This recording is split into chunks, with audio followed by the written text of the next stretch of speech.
Hey guys, welcome back to the channel. Today I'm going to be welcoming you guys to the 2023 year with an in the bag video. I released one last year, but I feel like with all of last year's improvements, it's about time I give a refreshed update to what I've got carrying in the bag. You'll see a lot of returning molds to the bag, and I plan on keeping them in there for a while, but you also see some fresh faces as well, and I'm excited to bring those to you guys today. Alright, so to start off with the obvious, I'm going to show you guys my BX3 grip bag. This is 2021 Ledgestones edition grip bag. I've been rocking it ever since I got it as a part of the Players Pack for volunteering, and I feel like I'm going to stick with it as long as it holds itself together. So it's been a great bag for me, holds quite a good amount of material, and I'm excited to get into that with you guys today. So starting off, we're going to be running through our discs, and right up here in the top is the putter pouch. I actually carry 5 discs up here. They're a little bit tough to get all of them out at once, but one at a time works pretty well. So I carry 5 putters with me in my bag. Starting off is my putting putters. This, you'll see, is a fresh addition to the bag. As you saw in the last year's video, I was putting a lot with Challengers. I decided to try something new about midway through the year with Challenger OS's, and then in the past couple months I actually picked myself up a couple steadies. So I've just found that the big beat of the steady just gives me a little bit more confidence in the feel. It just fits right in my hand, and if anybody knows what putting really is, it's all about feel, and the steady just feels right in my hand. Just perfectly put it straight on the pole when I'm inside of circle 1, and in circle 2 the steady just has a little bit of that overstability, so it likes to hook up and not go too far after passing chain high, so it gives me confidence in both circle 1 and circle 2. Next in my putting line, starting off here with a Chris Dickerson Z Challenger OS. I've just come to really love the way that the Challenger feels in my hand. The regular Challenger is pretty good for me, but I wanted something with a little bit more overstability, and the Z Challenger OS does that perfectly. I can really hammer on this disc no matter what the wind condition is, and I'll find that it doesn't turn at all, but it has a nice consistent fade at the very end of it, and if I power down on it, it actually has a little bit more motion to the left of the backhand, and I'll even do my touch approach forehand shots on the Challenger OS as well. So fantastic disc. Next one is one from last year's in the bag as well, is a titanium Challenger. So this one I feel like is my version of James Conrad's greenie when he was still with Innova. This guy is just super reliable, dead straight any wind condition, and it doesn't really fade off at all. If I power on it, I just know it'll hold whatever line I put it on. Very reliable, very comfortable, and a consistent feel in the hand. Next was a disc that I had to learn a lot last year. So shout out to Plastic Addicts, and also want to thank Johnny Harrison for being the very first sponsor I ever had and the only sponsor for 2022. I know that Johnny is stepping onto a new phase of life, and Plastic Addicts is no longer, so I will always be grateful to have been a sponsored player and to be one of the closing sponsored players as well. So thanks to Johnny for everything you've done, and I hope to do more with you in the future here in the Peoria area. The habit is actually very similar to the Zeppelin mold from Discraft.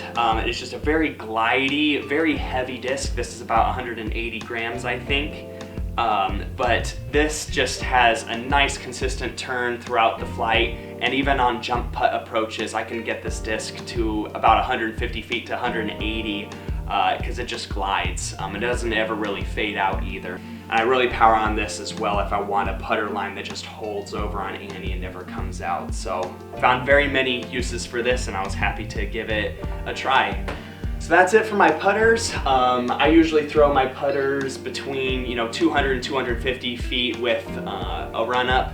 Anything inside of that, I'm usually abbreviating my run-up or doing standstills. And next I get into my main disc pouch. Now I need you guys to tell me in the comments if I'm just crazy or if this makes sense to people, but people have commented in the past that I'm weird for keeping my discs slow to fast.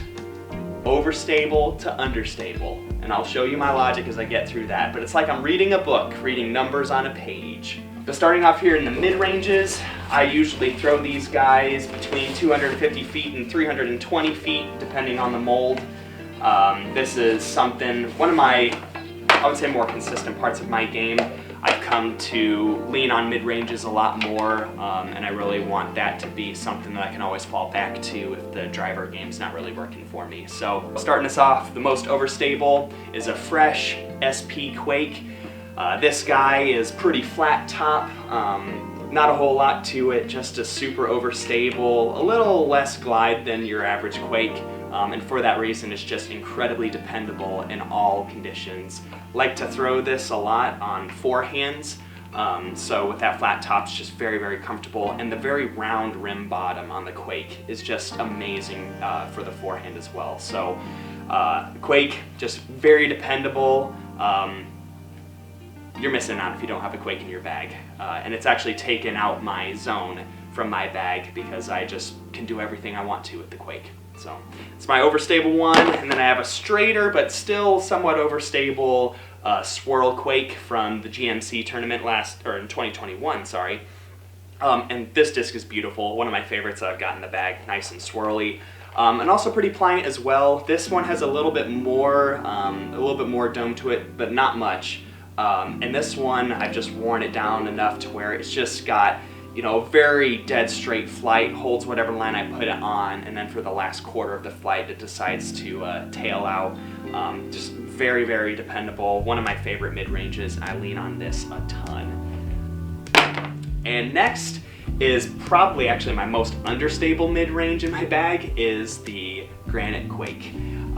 This one is just kind of a feeling disc. So this is a unique disc where if I throw it in my comfortable 80% range, I'll get like a nice flip up out of it, throwing it on hyzer. It'll turn over just a tiny bit and then it'll fade off, kind of like a Quake does. So a lot of motion left to right, but I find that I hit my woods gaps pretty well with it. So it just feels good, and also just really touch forehands as well. The soft plastic is good for, you know, if you're gonna hit a tree, hit it with soft plastic because it'll just fold up and fall to the ground. And that's kind of what this disc does, and just gives me a lot of confidence in the woods.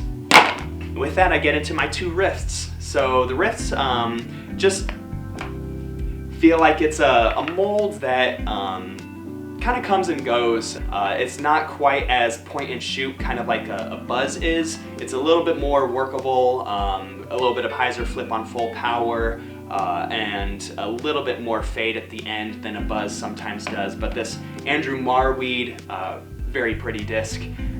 This Andrew Marweed is more kind of like doesn't turn very much and has a consistent fade at the end, less so than the Quake. And then this 2021 Ledgestone Rift actually has a little bit more turn in the flight and a little less fade, which is kind of what I want. Just one I can really rely on for the throw flat shots, go right on a backhand and just never really fight out of it.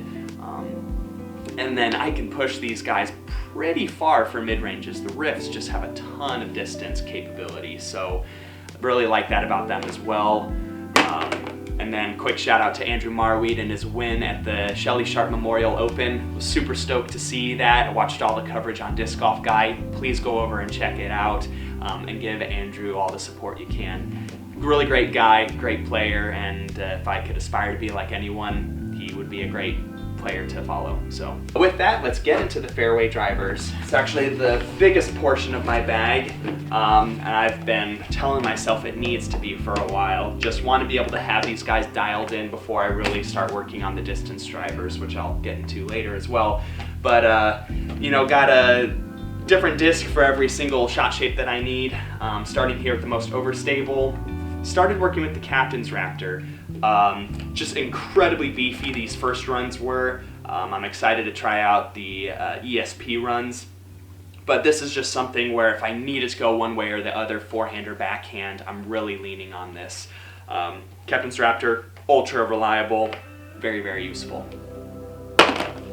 Next is just a stock ESP Raptor. I actually really love this one. The mold itself came out perfectly, just a nice gentle dome with a little bit of give to it.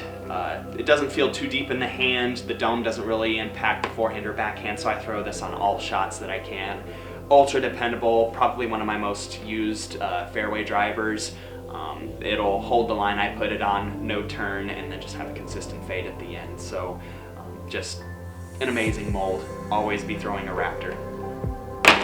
And next is a new addition to my bag is actually the Bonsai. So I've got two versions in here. I've got the 2021 Matt Bell Tour Series Ice and the stock Bonsai SP. These are actually two very different discs, despite being the same mold. This Ice Bonsai is actually very point and shoot. It's got a little bit of turn out of it when I throw it full power, but just a tiny bit of turn and then barely any fade. Just disc that really holds the line, and it's something that if you throw a flat line, it's just gonna land on the ground flat in front of you, 340, maybe 50 feet. Just really reliable. I love it a lot. And actually the SP Bonsai is a lot more understable than that. It has actually kind of moved out some of my overstable Undertakers, so it has a little bit of turn out of the hand. It actually kind of rides straight for a long time before it just barely finishes off. So being an 8-speed, it actually kind of controls itself a little bit more distance-wise, and I really like that about this fairway driver. And this Bonsai actually has a ton of glide despite the flight numbers. And I'm really loving these Bonsais. Might lean on these more and kind of bump those Undertakers out a little bit. But they'll never be fully out of my bag because I've got a stock ESP Undertaker here. This is a flat top disc, a little bit more overstable of Undertaker. I really like this, the way it feels for the forehand, and I've been leaning on it as well, trying to gain some trust in those 300, maybe 330 foot forehands. But this is also one that I throw on backhand as well because I've been throwing the Undertaker so long. It's just that comfortable feel, and an Undertaker just brings that out of me. And I've got one that I picked up off a used rack. It's got a little bit more dome, not quite as forehand friendly as the other ESP, but this one has a little bit more consistent turn throughout the flight, and probably my furthest flying Undertaker in my bag. And sometimes I'll need that if I need something right in between a distance driver where I don't want to power down on, and a fairway driver that just can't quite get there. All right, and a new addition as well is another DGA mold, the Pipeline. So this is the Shasta Chris Tour Series. Very nice and gummy. I actually kind of put this in my bag for the winter season, but even in the warm weather, I found that I really like this for my turnovers that never really come back, but it's more strictly an air shot than anything else. This Pipeline is just, it's an interesting disc. I'm coming to like it a lot. Really liking this. I throw this flat that turns to the right, never really comes back. Similar distance to all the other fairway drivers. Just a great mold. And that brings me to my most understable disc is this Bear Heart Crystal Heat. This one is actually more overstable compared to other heats. I'll actually throw some air shots with this, even more so, more turn than the Pipeline. I'll start this on some hyzer, and then I'll actually have it turn over and never really come out. And this actually is my tailwind bomber. So I can consistently, with like a 5 to 15 mile an hour tailwind, I'll easily put this out to 450 feet. Just, I don't know, I can tempo down and just focus on spinning the disc, and this thing just stays in the air. A big S curve, and it falls to the ground at 450. So that, and trying to work on my roller game as well, and sticking with the heat to do that. Don't really forehand it very much with the very excessive dome, but sometimes if I just need something that'll stay in the air, I'll give the little wrist flick a try, and this thing can just keep on going. So, love the heat. I think it'll always be in my bag. But with that, that's the end of our fairway drivers and gets us into distance drivers. So, I've got, you know, a segregation between distance drivers. I got the slow control distance drivers and my fast distance drivers. Fresh to my bag is actually a Onyx. It's just a distance driver, if you will, that doesn't turn at all, and it has a nice consistent fade to it. It's a longer Raptor for me, and so I really like that about this mold. It'll get me anywhere between, you know, 350 to maybe 380. And that's where my distance drivers are, is like, you know, 360 to 420 maybe. On flat ground is what I'm wanting these guys for. So the Onyx itself, just really overstable, longer Raptor, like it a lot. And then I've got 2 surges in my bag. I've got last year's Nate Doss surge, which will never leave my bag. This is the most straight surge I have ever thrown, and I've thrown a ton of surges. And then I have a Chandler Fry Tour Series. This is one that I tried lending to my brother to try out. Didn't really work for him, but it works for me. So, you know, this disc is just awesome. It's my workhorse. It has a nice little bit of turn out of the hand on forehand or backhand. And then it has just a nice, gentle fade at the very end, but consistent as well. So I can put this into a little bit of wind, and I'm putting this guy right around 400 feet all the time. And then something also somewhat new is an ESP Scorch. So this one has a little bit more left to right motion. That Nate Doss surge, I will throw it on some Annie shots where I just kind of want it to hold and never really come out.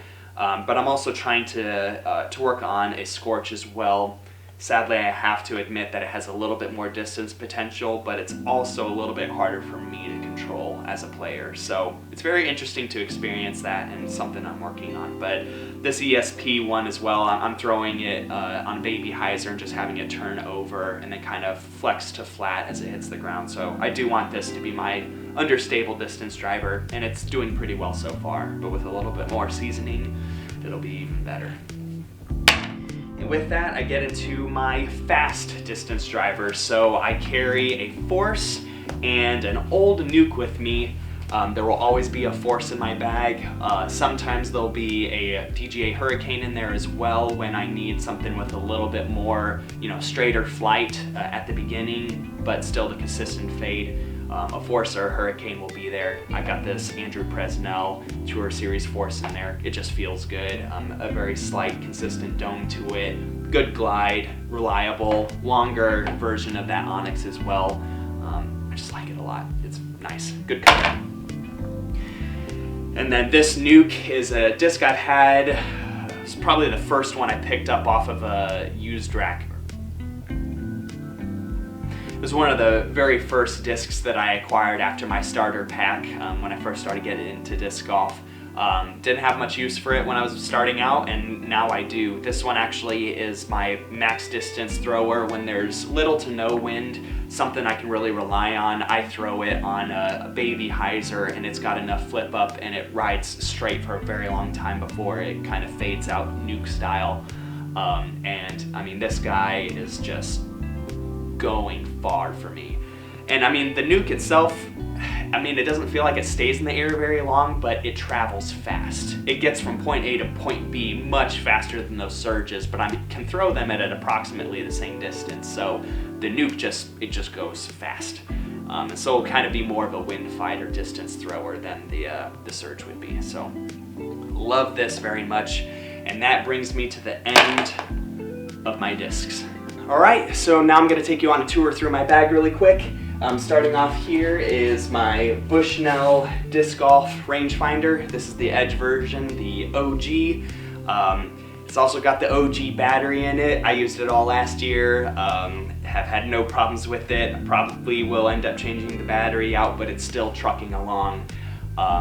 Fantastic tool for anyone who's wanting to elevate their disc golf game. If you know your distances with your discs and you know how far it is to wherever you need to land the disc golf rangefinder is absolutely essential to get to that next level of play. So highly recommend Bushnell.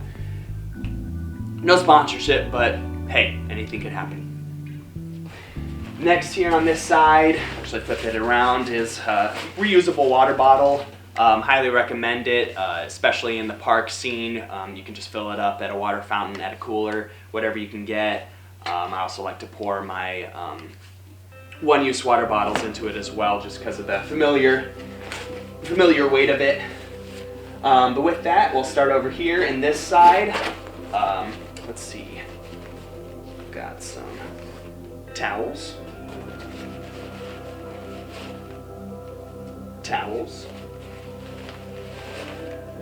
More towels. And my final towel. I said it last year and I'll say it again, you can never have too many towels. And that's all I carry on that pocket. I don't even have my extender out and I'm carrying a dozen microfiber towels. So, you know, you can carry a lot of stuff in each one of these side pouches here on the grip bag. But here in the middle pouch, I'll start here on the flap. I actually carry a few minis, including my son's mini Fierce. He throws this thing a whopping 40 feet when he really lays on it. Nice lefty backhand. I love watching him throw it, and I just appreciate it so much. Love watching him play. It's fantastic. Also carry a pencil in case I have a paper scorecard I need to keep track of, and a few other spare minis in there as well. Next is my central pocket up here. I carry a Sharpie with me if I ever get my hands on a new disc or put a disc in my bag from my spares that I don't have my name on already. I'll use a Sharpie for that. And I've got a few USB cords for my phone and for others' phones for my spare battery bank. Can't tell you the mental block I get when I know that my phone is dying. Always make sure that your phone is charged, especially with digital scorekeeping. It becomes essential. Don't ever be the guy that gives excuses, and always carry a battery bank with you. It's just ultra reliable. Make sure that you can always stay connected when you need to be. This has saved me a lot in the past, so very thankful for that. And I hope that you guys can think about taking a battery bank on the course next time you're out. And I think that's all I carry here in the upper pouch. I'll also put my keys and my wallet in there during the round. It's the most reliable spot for them. And with that, we'll move on to the other side here. Starting off, this is my snack pouch.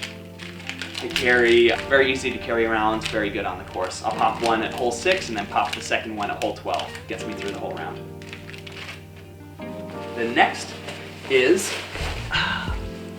a rain jacket. If I'm not sure what the weather is going to do and there's some concern for some rain, then I'll always leave this in my bag. It's nice and compact, very easy to kind of press down into that pouch, and also like to represent sponsors when I can. Once again, shout out to Johnny Harrison. Appreciate you, man, and everything that you've done for me in the sport. Hope to do some more for disc golf in the near future.